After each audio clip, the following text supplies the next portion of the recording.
Hey, it's James from Marketing for Restaurants here. Welcome to episode 153 of Secret Sauce, the restaurant marketing podcast. 7 reasons that you need to be marketing your restaurant. Some restaurants are quiet, lose money, and the owner works 70 hours a week. Other restaurants are busy, profitable, and the owners work a few hours a day. What's the difference? They have a secret sauce. Join James from Marketing for Restaurants as he helps you come up with your recipe for restaurant success. Your secret sauce.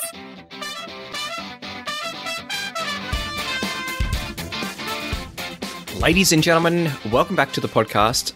Over the last couple of weeks, we've looked at, all of the amazing tools that we use in our company to help us to better tell our story.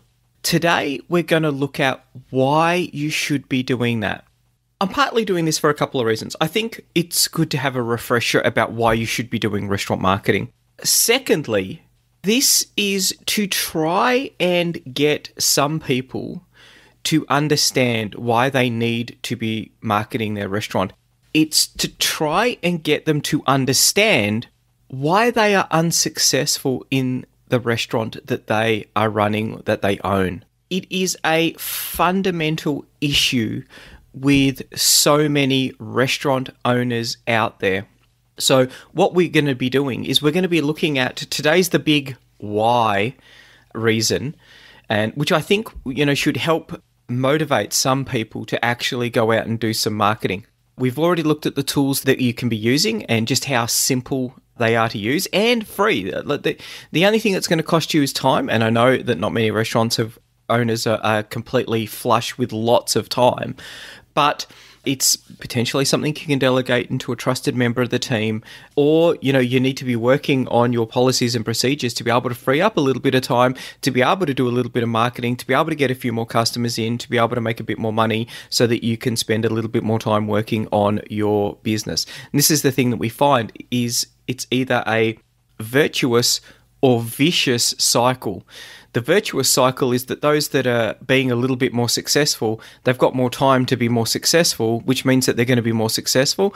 And those that aren't, don't have the time. And that means that all they are doing is firefighting, putting out fires, putting out fires, putting out fires, and they've never got a chance to really build that solid foundation under their business to enable it to flourish. So like we often do, I've got 7 reasons why you would want to do a little bit of restaurant marketing for your business. And number 1, the top of the pops, the big one is to find new customers. Now, there's 2 components of this, and I think the biggest issue that we see with so many restaurants out there is that the food in the restaurant, we really have to think about the food. The food is amazing, absolutely amazing. It is the best Indian, Thai, pizza, pie, dessert, whatever cuisine that you have ever tasted. It's absolutely amazing.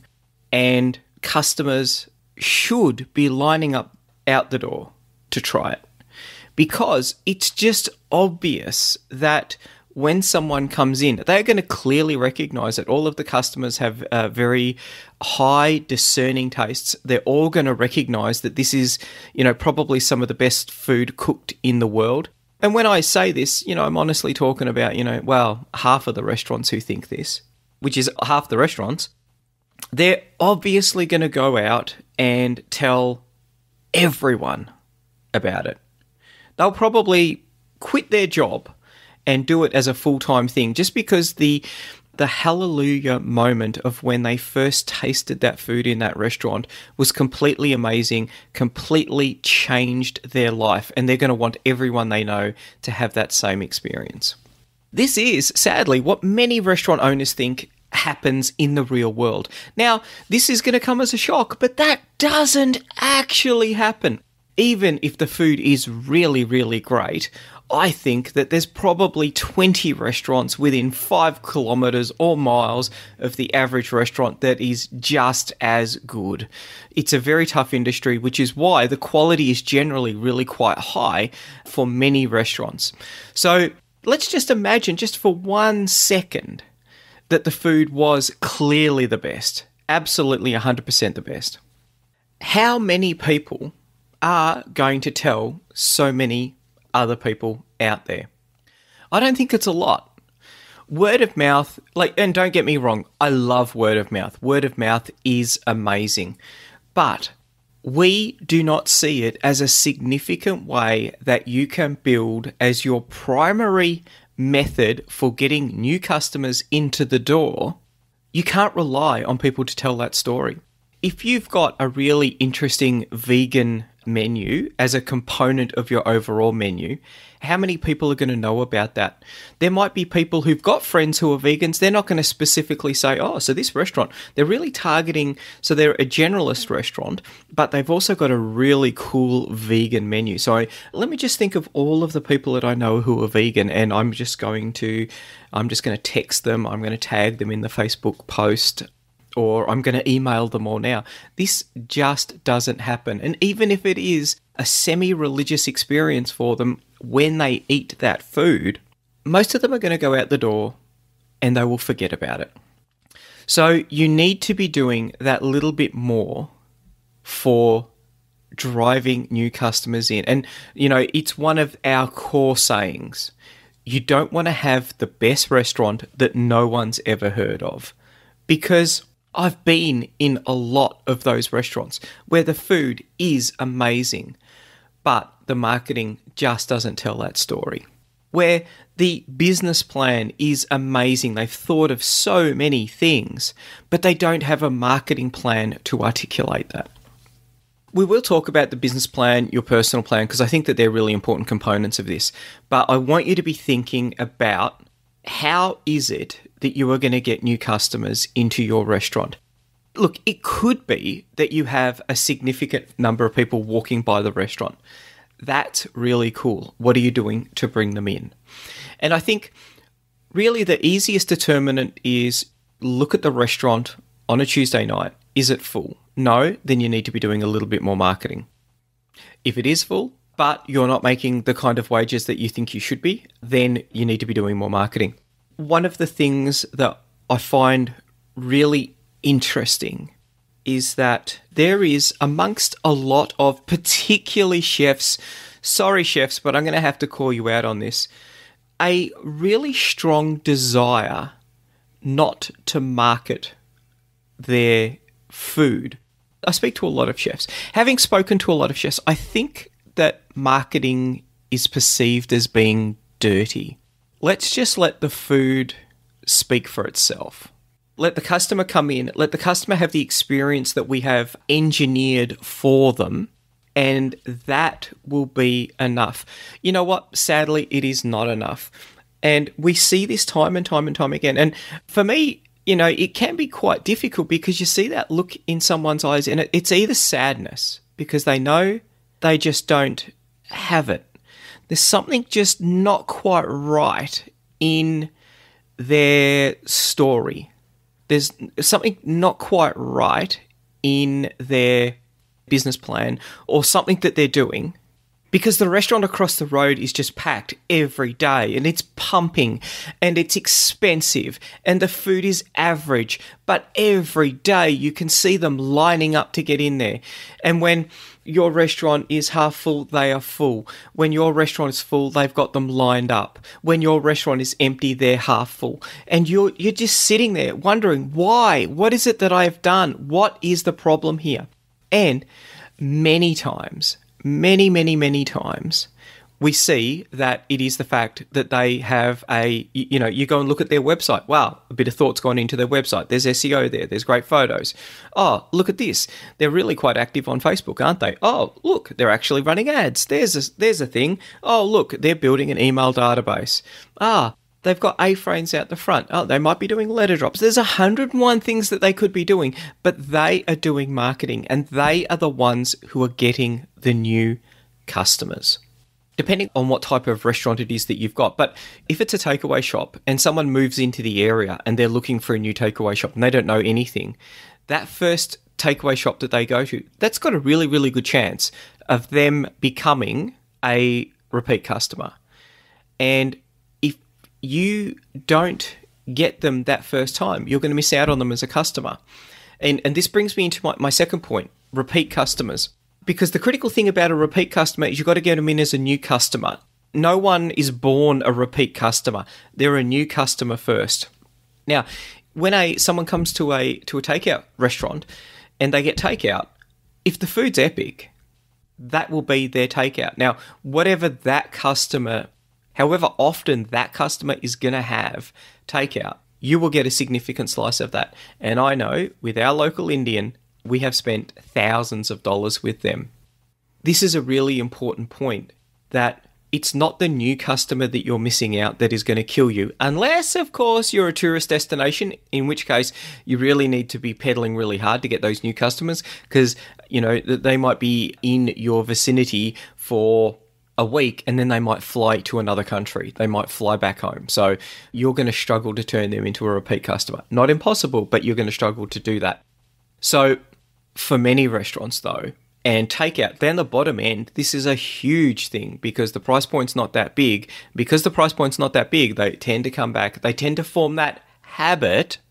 And those customers, that customer who orders $50 worth of fish and chips or 3 pizzas, a garlic bread, and a bottle of Coke, they might end up doing that 100 times. And this is the second thing, so repeat customers. Because a lot of the time, many restaurants don't know who their customers are. They're not building a database. They're not actually pushing out to Facebook Pixel. The Facebook Pixel is a really key way that you can have that little bit of a conversation. And all I'm saying is, hey, what about if you had dinner with us tonight? The food's really good. Now, obviously, there's one thing that makes getting a new customer significantly different to a repeat customer, and that is the new customer doesn't know if you're any good or not. The repeat customer does. And so this is one of the things that makes our job really hard.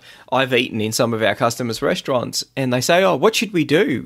What's the next great marketing idea? And I'm often thinking, I've got about 50 things that I would want to talk about you, but, this is going to be a difficult conversation. None of it's marketing. I don't want to do any marketing for you because all I'm going to do is drive you out of business quicker. All of your potential customers are going to come in, realize this is a poor restaurant, and they're not going to come back.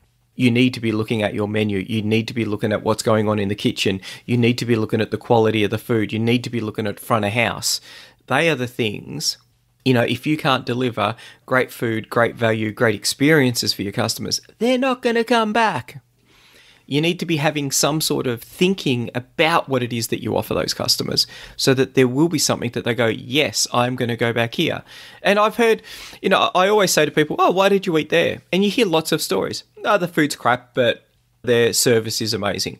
Or, oh, that place, I hate it. The service is awful, but you know what? Their pepperoni pizza is to die for, and you have to go there. You have to go there. But yeah, the service will be awful. It's always interesting because you don't have to be killing it in every respect. You've just got to have a few things that you're really, really good at. Obviously, if you're great at everything, it makes it a lot easier. But what is it that you're doing to hit those repeat customers? Because the more often that you can get them to come back, the more likely you are to get them to form a habit. If you're not the kind of restaurant where people are going to form a habit, and so fine dining, I'm thinking of you. You may have some customers who come in every week and drop $500 for a table of 2. And so those customers, God bless them, they're really important and you should cherish them. But you're going to have significantly less of those customers than you would of different customers. So potentially your corporate customers, potentially the people who view your restaurant as a special occasion, which is why you might want to know when their anniversary is. You might want to know when their birthday is. You might want to be just popping up in their Facebook feed or on Instagram every now and then, just so that they can be thinking, oh, it's been a while since we've been there. We should really go back, eh? It would be really good to go back. This is why you would change your menu on a fairly regular basis so that you've got a reason that you can go out to the customer and say, hey. And, the thing I like to see is we've got an old favourite who's leaving the restaurant. We're no longer going to be cooking our white chocolate mousse with a salted caramel thing on top. I'm making that up. which has been one of our customers' favourite desserts. We've had it on the menu for 2 years, but it's time to say goodbye. And next month, we're going to welcome in some other epically tasty dessert. That's what you might want to be thinking about. That message that gives the customer a reason to come in. Oh, I do love that. Or my wife loves that. I'm going to get into the good books and I'm going to take her there. Or I never really liked it anyway, but that new one, that sounds really good. You are able to drive more customers who already know how good the food is. So that's the second one. Repeat customers. Really important. Those repeat customers for many restaurants are the backbone of the profitability. You know, the people, the walk-ins, the tourists, the people who come and go, they are the cream on top. But the more repeat customers, the more likely you are to have a really strong and resilient restaurant. And, you know, haven't we learned a lot about the importance of having a resilient customer base in the last 12 months? Now, the next one that I think is really quite important is you would do marketing and most people think, I'm going to market because I want to get more customers. Okay, that's fantastic. But there's lots of things that you can do with marketing. One of the most important things that you can do marketing for is staff. How many restaurants out there have a problem with staff, getting new staff? And remember when we talked about that vicious or virtuous cycle? Staff. Yeah, staff. So the chef has just walked out. I've got to get someone in. I don't have a lot of options. And so I've just hired someone. To be honest, he looked a bit dodgy, but I'm really in a hard place. So I needed to get someone. I heard that story a lot of times. Now, he's argumentative in the kitchen and he gets, one of your great servers offside and then they leave. Now you're down a server, so you've got to get someone. There's not a lot of people out there. It's going to be pretty hard. And, they've walked out because they just had a fight. And so you're just hiring again. And literally, when you do that extensive background check, it's limited to, does this person have a pulse? Can they moderately maybe speak the language? Maybe. If it's yes and yes, then we are good to go. We just hired someone. This is exciting. It's going to be amazing. No, it's not. You're going to have a significant issue. And I think that this is really important. We had interviews in our office this week, and part of our interview process is I give a little bit of a presentation about our company, about our values, and why you wouldn't want to work in our company, and why I have fired people and why people have quit. And I do that because one of the huge mistakes that we can make is hiring the wrong person. It might be they are wrong for us, or it might be we are wrong for them. It might be I'm wrong for them. That could happen. So, but we're quite lucky because we've got a bench. So we don't advertise. We just say, we're looking at getting someone new on. We do for a couple of positions, but generally we don't advertise because people want to work for us. And they'll say, hey, if you've got any spots, I'd like to have a chat. So marketing the fact of what it is like to work in our company. What are the benefits? What are the great things? Why is it that people stay so long in our company? I want everyone to know that. I really want our competitors to know that. And I want people to understand what our culture is. So our culture, our 4 key values, absolutely fundamental to everything that we do. And I get really, really upset when people aren't sharing our values. And everyone knows that it's a difficult time because then I might talk extremely verbosely about how important our 4 key values are. But it doesn't happen that often because the people who come to us share that culture.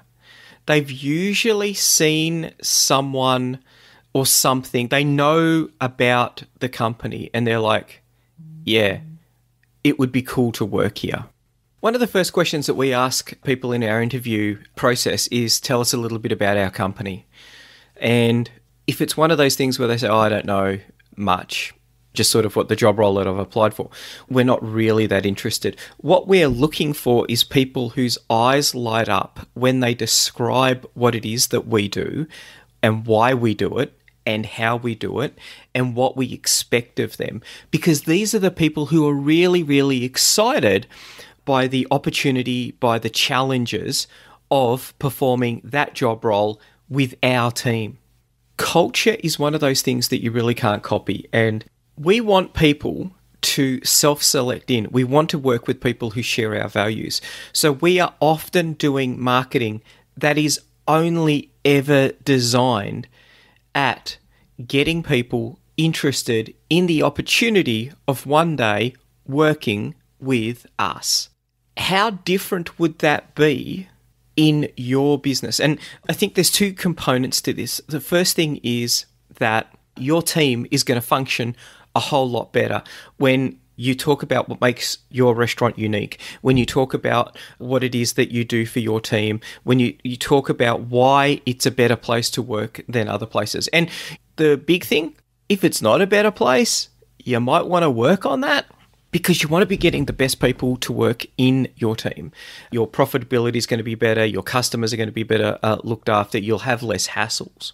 On top of that, when you've got a strong performing team that is well bonded, your turnover of staff is going to go down massively. That's a really big deal. I can't stress that enough. It's a really big deal. Restaurant owners, they're always saying about how they don't have any time, and part of it is because they've got people who they don't really trust or haven't had the time to be able to train. And partially, it's because they are continuing to hire and fire. And that treadmill, wow, it can consume a lot of time, can't it? I know that there'll be some people out there who are going, yes, it can consume a lot of time. So you really want to be working on that. Build a bench of people who want to work in your organization so that when you do have an opening, and, maybe it's because you're growing, maybe it's because you're going to add a lunch shift to increase the profitability of your restaurant, decrease your fixed costs as a percentage of sales. Lots of good things that you can do there, but you're going to have to recruit people. And maybe there's a whole heap of people who've said, I'd love to work at that restaurant because I reckon, it'd be a lot more fun, or it would be a great place to learn, much better than the place that I'm working at now. That is a really, really powerful thing that you can do for your company, for your restaurant. Make sure that you are pushing out. So, and what I would do, I would be advertising to chefs in the local area. I would be advertising to front of house staff, anyone who works in a restaurant. Hey, this is one of our staff benefits. Check out the show notes on this, because we've interviewed a couple of people in the past. Carrie Luxem, who is a HR consultant that specializes, I'm pretty sure she only does the restaurant industry, and she is a legend when it comes to this kind of thing. And Nick Sorello from Nick's Pizza and Pub. So Nick's an operator, built a really strong team. I've eaten in his restaurant. Really, really quite an amazing experience. Open book accounting, does a lot of really funky things. But when you actually see the results that he's getting, completely amazing. Both of them are really talented when it comes to building a strong culture in a restaurant. Both of them have written some pretty epic books. Carrie wrote The Restaurant Operator's HR Playbook, which is a really good book to give you some ideas about how to put some of those things in place.